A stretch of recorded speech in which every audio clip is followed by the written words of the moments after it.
প্রেম এবং ভালোবাসা এই দুটোর মধ্যে সত্যি কি কোনো পার্থক্য আছে? তবে এই দুটোর পার্থক্য বুঝতে হলে আজকের গল্প আপনাদেরকে দেখতে হবে। সদ্য মুক্তিপ্রাপ্ত নতুন চাইনিজ ড্রামা আজকে নিয়ে এসেছি তোমাদের জন্য। সব সময় তো ভালো গল্প খোঁজো, কিন্তু মনের মতো গল্প না পেলে হতে দেখতে ইচ্ছে করে না। কিন্তু আজকের গল্পটি এত বেশি রোমান্টিক আর এতটাই কমেডিতে ভরপুর যে গল্প তোমাকে হাসাবে আবার কাঁদাবেও। তাই আজকের গল্পের কোনো স্পয়লার না দিয়ে চলো গল্প শুরু করি এবং তুমি তোমার হাতের সমস্ত কাজ ফেলে দিয়ে আজকের গল্প দেখার জন্য রেডি হয়ে যাও। ড্রামার শুরুতেই আমরা চুশিয়া নামে এই মেয়েটিকে দেখতে পাই। চুশিয়া আজ তার ভালোবাসার মানুষ জিংয়ের মৃত্যুর দিনে তাকে বিদায় জানাতে এসেছে।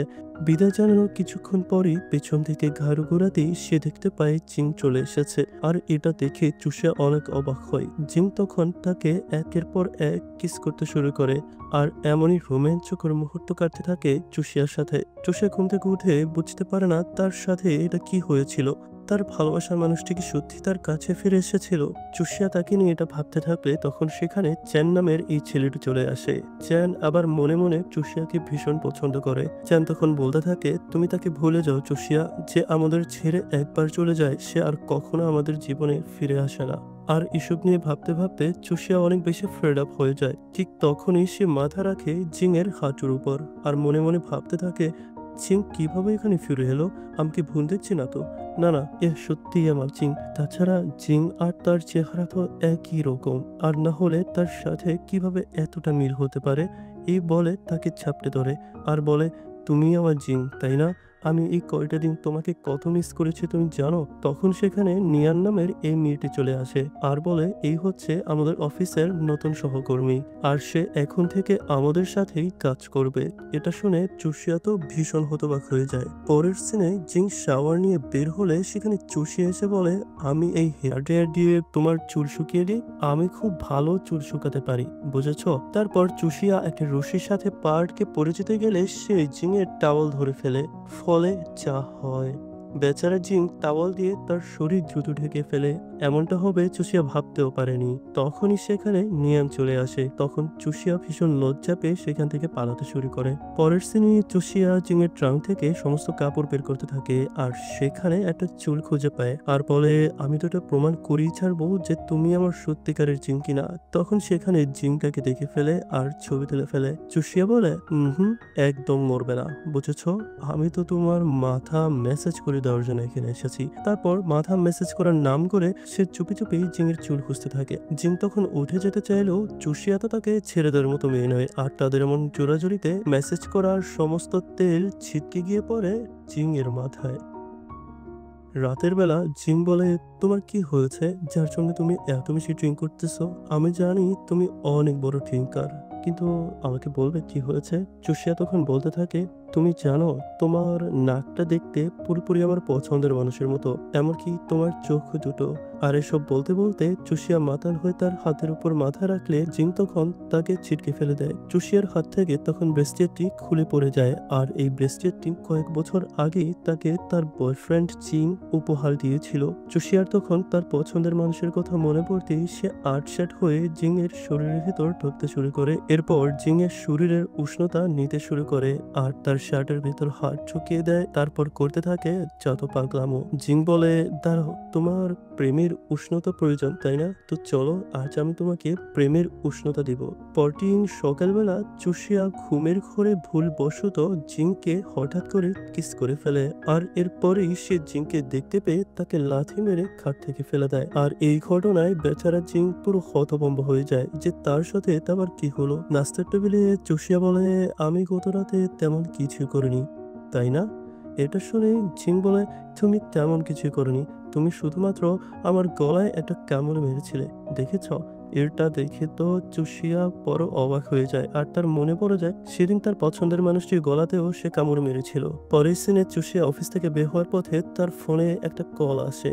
তখন আমাদেরকে দেখানো হয় সেদিনের ঘটনা, যেদিন বউয়ের বেশে চুষিয়া অপেক্ষা করছিল জিংয়ের আসার অপেক্ষায়। হঠাৎ তার ফোনে কল আসে যে জিংকে কেউ একজন গুলি করে মেরে ফেলেছে। জিং মূলত একটা অপরাধ কর্মের সাথে জড়িত ছিল, আর সে ঘটনার ফলেই সেদিন জিং মারা যায়। ভালোবাসার মানুষের কথা মনে পড়তে চুষিয়া আবারও শোকে পাথর হয়ে একের পর এক ড্রিঙ্ক করতে শুরু করে। আর ওয়েটারকে বলে আমাকে আরো কয়েকটা বোতল এনে দাও। ওয়েটার বলে ম্যাম আর দেওয়া যাবে না, কারণ সমস্ত বোতল ওই স্যার কিনে নিয়েছেন, বুঝেছেন। জোশিয়া তখন তার দিকে এগিয়ে গিয়ে দেখতে পায় সে ছেলেটি আর কেউ না, জিং। তাই তার মুখ থেকে খাবার নিয়ে খেতে শুরু করে। তারপর তার খাওয়া দাওয়া শেষে বাড়ি ফেরার পথে কিছু বখাটে ছেলে জোশিয়ার পিছু নিতে শুরু করে। তখন সেখানে হিরোর বেশে জিং চলে আসে। তারপর জিং তার হেডফোনটি জোশিয়ার কানে লাগিয়ে দেয়, আর জোশিয়া গান শুনতে থাকে। ওইদিকে জিং তাদেরকে মেরে শায়েস্তা করে দেয়। পরের সিনে আমরা দেখতে পাই নিয়ার নামের সে মেয়েটি সবসময় জিং এর আশেপাশে থাকে, আর সে মনে মনে জিংকে পছন্দ করে, কিন্তু এটা সে জিং এর কাছ থেকে কোনোভাবে গোপন করে যাচ্ছে। পরের সিনে জিং তার অফিসে বসে সেই আগের জিং এর ছবি দেখতে থাকে। তখন সে চুষিয়াকে তার রুমে ডাকে। চুষিয়া তখন এসে জিংকে দেখে তার পছন্দের মানুষের কথা মনে পড়ে যায়। জিং তখন চুষিয়াকে টেনে তার কাছে নিয়ে আসে আর বলে মনে পড়ে সেদিন রাতে তুমি আমার কাছে এসে আমাকে কিস করেছিলে, এটা কিন্তু আমি সবাইকে বলে দেবো। চুষিয়া বলে সেটা ভুলবশত হয়ে গিয়েছে, আমি ইচ্ছে করে করিনি। অফিস থেকে ফেরার পথে চুষিয়া দেখে মুষলধারায় বৃষ্টি নামতে শুরু করেছে। তখন সেখানে কালো সানগ্লাস, কালো কোট এবং কালো ছাতা হাতে জিং তার কাছে আসছে। চুষিয়া দেখতে পায় জিং ঠিক সেইভাবেই বর্ষার সেলিব্রেশন করছে, ঠিক যেভাবে তার পছন্দের মানুষটি তাকে বর্ষার সেলিব্রেশন করিয়ে দিত। জিং যথাসাধ্য চেষ্টা করে যাচ্ছে যে চুষিয়াকে তার অতীতের সমস্ত কষ্ট ভুলে নতুন একটা জীবন দিতে। তারপর অফিসের কাজের জন্য তারা দুজন একটি নতুন ফ্ল্যাটে ওঠে। তখন চুষিয়া বলে আমি বেডে শুবো আর তুমি শুবে সোফায়। জিং বলে আচ্ছা ঠিক আছে, তবে তোমাকে আমাকে এটা কিস করতে হবে। এটা শুনে বেচারি চুষিয়া তখন মাইন্ডকার চেপে আটকে যায়, আর কি করবে বুঝতে না পেরে সে বাহিরে এসে দাঁড়িয়ে দাঁড়িয়ে চিন্তা করতে থাকে। তখন সেখানে জিংকে আসতে দেখে সে ডাস্টবিনের মধ্যে মুখ লুকিয়ে নেয়। জিং এসে তার ঘাড় ধরে বলে তুমি সামনে এটা কিসের জন্য আমাকে এত ভয় পাচ্ছ, হ্যাঁ? এটা কি ঠিক? আজ তোমাকে আমাকে কিস করতেই হবে, এই বলে তাকে রুমে নিয়ে যেতে থাকে। তারপর তাকে বেসিনে নিয়ে আসে আর তার হাত পরিষ্কার করে দিতে থাকে। তখন চুষিয়া দেখে জিং তাকে অনেক কেয়ার করছে, ঠিক তার পছন্দের মানুষটির মতোই। তারপর তার ভেজা হাতটি টাওয়াল দিয়ে মুছে দিয়ে তাকে উপরে উঠিয়ে দেয়। চুষিয়া বলে তোমার কিন্তু এমনটা করা মোটেও ঠিক হচ্ছে না। জিং বলে কেন, আমাকে কিস করতে হবে ভাবছো? এটা শুনে চুষিয়া দৌড়ে চলে যেতে থাকলে জিং বলে দাঁড়াও, তুমি বলেছিলে তোমার বয়ফ্রেন্ডের চেহারা নাকি দেখতে আমার মতোই, তো চাইলে আমাকে তোমার বয়ফ্রেন্ড বানিয়ে নিতে পারো। এই বলে চলে গেলে চুষিয়া লজ্জা পেতে থাকে। পরদিন জিং দরজা খুলে দেখতে পায় তাদের ফ্ল্যাটে চ্যাং নামে সেই ছেলেটি এসে হাজির হয়ে গিয়েছে। জিং তো তাকে দেখে ভেতরে ভেতরে রাগে ফুলতে থাকে। তখন চুষিয়া এসে তাকে ভিতরে নিয়ে আসতে থাকে। তারপর চুষিয়া তাদের দুজনকে পরিচয় করিয়ে দিলে জিং তার হাতটা শক্ত করে ধরে রাখে, আর হ্যান্ডশেক করার বাহানা করে এই সুযোগে সে চ্যাংকে একটু শাস্তি দিয়ে দেয়। তারপর জিং তাদের দুজনের জন্য খাবার নিয়ে আসে, আর চ্যাংয়ের জন্য প্লেটে মাত্র একটু খাবার এনে দেয়। মূলত চ্যাংকে অপমান করাটাই ছিল জিংয়ের উদ্দেশ্য।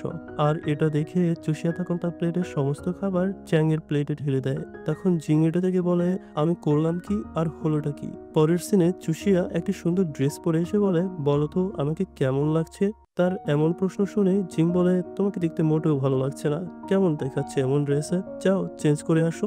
তারপর সে চলে গেলে জিং মনে মনে বলতে থাকে তাকে অনেক সুন্দরই লাগছিল ওই ড্রেসে। তারপর চুষিয়া আরেকটি ড্রেস পরে এসে বলে বলতো এবার আমাকে নিশ্চয়ই সুন্দর লাগছে। জিং বলে একদমই না, দেখা যাচ্ছে মনে হচ্ছে পুরো রাস্তার ঝোকার। চুষিয়া চলে যেতে থাকলে জিং বলে তাকে সত্যি দেখতে একটা পরীর মতো লাগছিল। তারপর সেখানে চুষিয়া এমন একটি ড্রেস পরে আসে যেটা দেখে জিং তার চোখ সরাতে পারে না। চুষিয়া বলে প্লিজ আমার ড্রেসের পেছনের চেইনটা একটু লাগিয়ে দিতে পারবে। বেচারা জিং চুষিয়ার চেইন আটকাতে গিয়ে তাকে নিয়ে কল্পনার রাজ্যে ডুবে যায়, আর শুরু হয়ে যায় তাদের রোমান্টিক মোমেন্টস।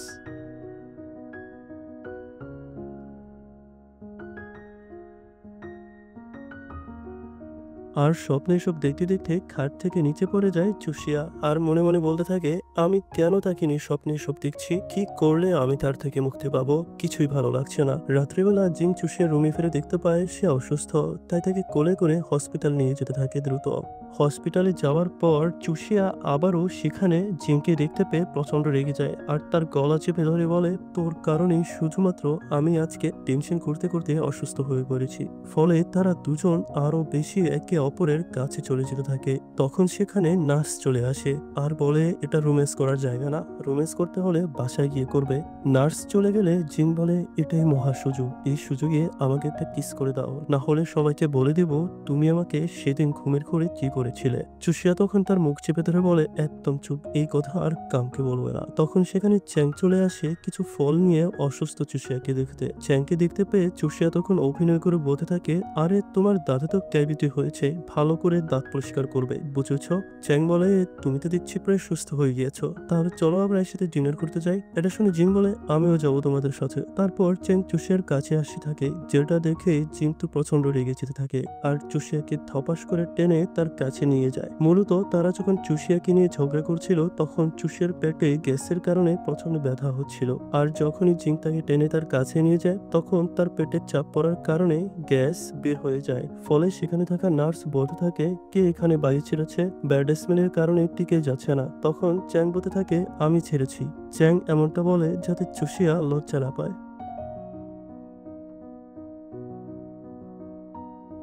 পরদিন জিং আর চুষিয়া তাদের অফিসের কাজের জন্য ঐতিহ্যবাহী দূরের একটি বাড়িতে এক রাতের জন্য বাসা ভাড়া খুঁজতে যায়, কিন্তু বাড়ির মালিক তাদের দুজনকে না করে দেয় আর বলে, তোমাদেরকে দেখে মনে হচ্ছে তোমরা দুজন অবিবাহিত ছেলে মেয়ে, তাই তোমাদেরকে আমি আমার বাড়িতে থাকতে দিতে পারি না। তখন চুষিয়া বলে, না আঙ্কেল, একদমই না, আমরা দুজন কাপল আর আমাদের দুটো রুম লাগবে না, একটি রুম হলেই যথেষ্ট।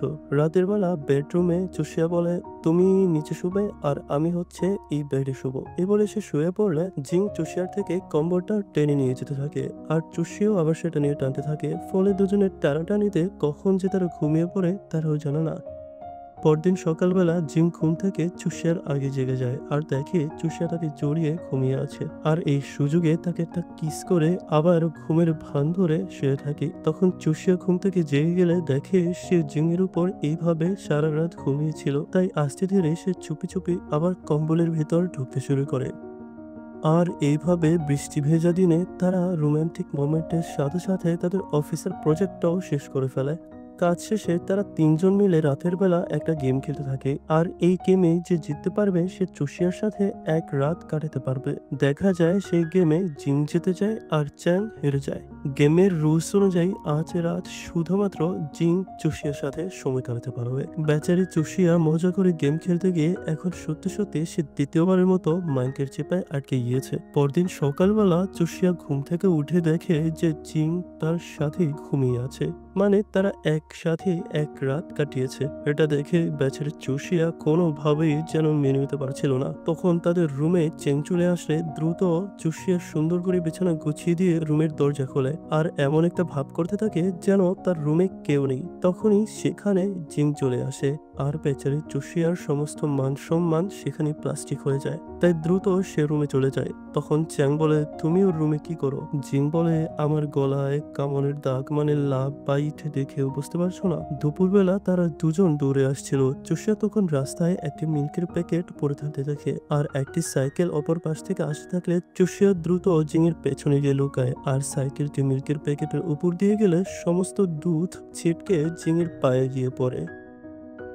তারপর দুধের সাথে পা পিছলে চুষিয়া পড়ে যেতে থাকলে পায়ে প্রচন্ড ব্যথা পায়, ফলে তাদের দুজনের মধ্যে আনফরচুনেটলি কিস হয়ে যায়। তারপর জিং চুষিয়ার পায়ে আলতো করে মালিশ করতে থাকে। চুষিয়া বলে, আমার জন্যই আনফরচুনেটলি কিস হয়ে গিয়েছে, আমি সত্যি সরি। জিং বলে, এখানে সরি বলার কিছুই নেই, আমাদের মধ্যে কিস হতেই পারে। এই বলে তাকে আলতো করে একের পর এক গালে, নাকে, কপালে এবং অবশেষে লিপে কিস করতে গেলে চুষিয়া তাকে বাধা দিয়ে সেখান থেকে চলে যেতে থাকে। রাতের বেলা জোশিয়া জিংয়ের রুমে ঢুকে একটি বক্স ওপেন করতে গেলে সাথে সাথে সেখানে জিং চলে এসে তাকে বাধা দেয় আর বাহানা দেখিয়ে তাকে সেখান থেকে নিয়ে যেতে থাকে। পরের সিনে জিং তার রুমে এসে সে বক্সটি খুলে সেখান থেকে একটা গিফট বের করে। তখন আমাদেরকে ফ্ল্যাশব্যাকে দেখানো হয় সেদিন জিংয়ের বুকে গুলি লাগার পর সেখান থেকে তাকে উদ্ধার করে নিয়ে এসে নিয়ানি তাকে বাঁচিয়েছিল আর তার মৃত্যুর একটা ফেক ডেথ সার্টিফিকেট তৈরি করে দেয়। জিং সেদিন মারা যায়নি, জিং বেঁচে ছিল। জোশিয়া যখন জিংয়ের শেষকৃত্য পালন করছিল তখন সেটা অন্য কারোর দেহ ছিল। দূর থেকে জিং তাকে দেখতে থাকে। জিং তখন আমাদেরকে বলতে থাকে যে আমি সেই সময়গুলোতে তোমাকে অনেক মিস করেছি, তোমার কাছে এসেও নিজের পরিচয় দিতে পারিনি। আমি শুধু চাই তুমি ভালো থাকো, কারণ তোমার ভালোর জন্যই আমি আমার পরিচয় আবারও তোমার কাছে দিতে পারছি না। আমি যতদিন পর্যন্ত তোমার কাছ থেকে নিজেকে আড়াল করে রাখবো, অর্থাৎ তোমার জিং মারা গিয়েছে এটা তুমি জানবে, ততদিন পর্যন্ত তোমার কোনো ক্ষতি হবে না। আর এই রহস্যময় গল্পের বাকি অংশ দেখতে চাইলে আমাদের সাথেই থাকতে হবে। দ্বিতীয় পর্বটি এখনো রিলিজ হয়নি, তাই দ্বিতীয় পর্বটি রিলিজ হওয়ার সাথে সাথেই আমরা নিয়ে আসবো। তাই দ্বিতীয় পর্ব দেখতে হলে আমাদের চ্যানেলটি সাবস্ক্রাইব করে বেল আইকনটি বাজিয়ে রাখুন যাতে সবার আগে আপনি দেখতে পারেন।